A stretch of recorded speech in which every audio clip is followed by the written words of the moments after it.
When you've registered for national service, you were given a number, and they decided in the Ministry of Labour under Ernest Bevin that they would take a digit from the last digit of that number, and that was done once a month. And if your number ended in that digit, without any question you were conscripted into the coal mines. And the letter came on the 23rd of December, which is a very nice Christmas present for me, in 1943, and I was told to report on the 17th of January 1944. I was 19 then, so instead of going in the army, we had to go down the coal mines. I was in the Midlands, in the Warwickshire coalfield, a place called Arley, and it was near Coventry.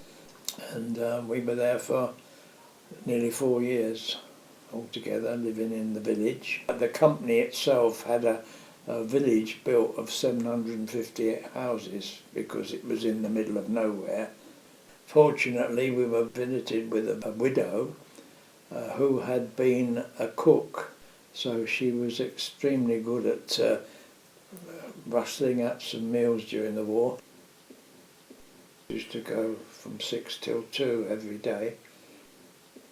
We weren't involved too much with the actual coal. We were involved in haulage work, bringing the tubs back full of coal into the pit bottom and back up to the surface, you know.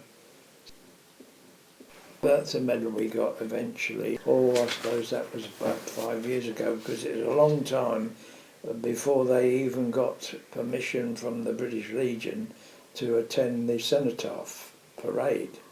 I went twice before I was unable to walk about much.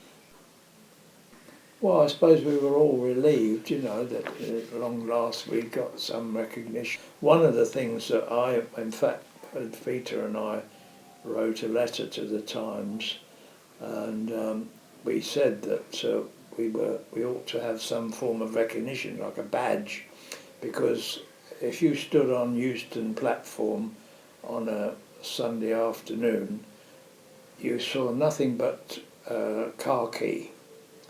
And here was a man in Civvy Street, and everybody was looking at him as much as to say he's a conscientious objector, or why is he dodging the column? And we had no form of recognition whatsoever.